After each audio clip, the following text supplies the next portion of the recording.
God is saying you today, it is a warning from God. Be a follower, not just a believer.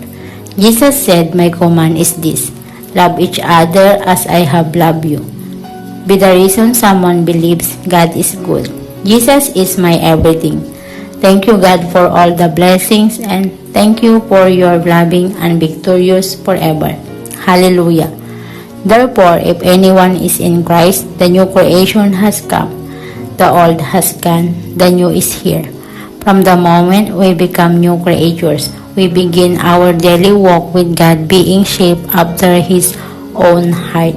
If anyone is in Christ, our depth of sin is concealed and our relationship with God is restored through Jesus. Reborn, the old life is gone, a new life has begun. I always understood this, and being born again through baptism in Jesus Christ's name. Such commitment will create in us His image. Blessed are the merciful, for they will be shown mercy. Blessed are the pure in heart, for they will see God. Blessed are the peacemakers, for they shall be called the children of God. Bloom where God plants you. Do it all for the glory of God. Everyone will not like you, and that's okay. Jesus said we are the salt of the earth, not sugar. The Lord says, I will bring you lasting prosperity. The wealth of the nations will flow to you like a river that never goes dry.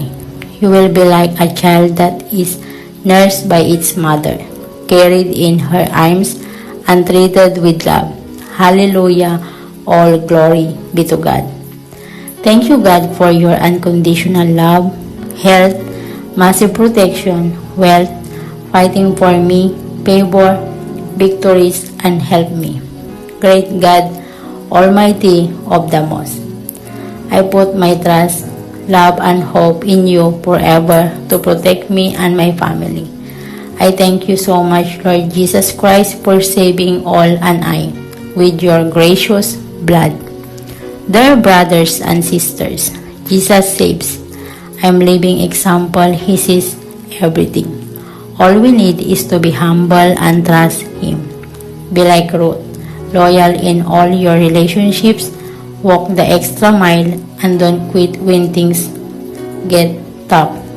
Someday you'll see why it was all worth the effort. God cares. God's words will show you how to trust Him and walk into the peace and blessings He has for you and I. God told Adam and Eve they could eat from all the trees in the garden except one. So what did Satan do?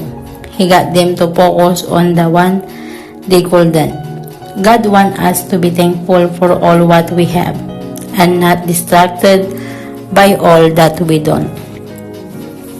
Lead us not into temptation, but deliver us from evil.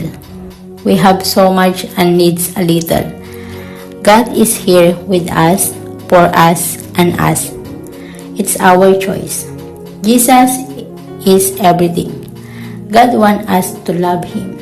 Seen by God, known by God, heard by God, chosen by God, and loved by God. Everything is from God. Proud to be His daughter. New morning, new mercies tomorrow is not a promise to anyone. But if you give your life to Jesus, eternity is. Thank you, Lord, for guiding, leading, and directing me. Try again, this time with God. His presence is the biggest blessings. I shall not die, but live and declare the works of the Lord. Lord, I follow you.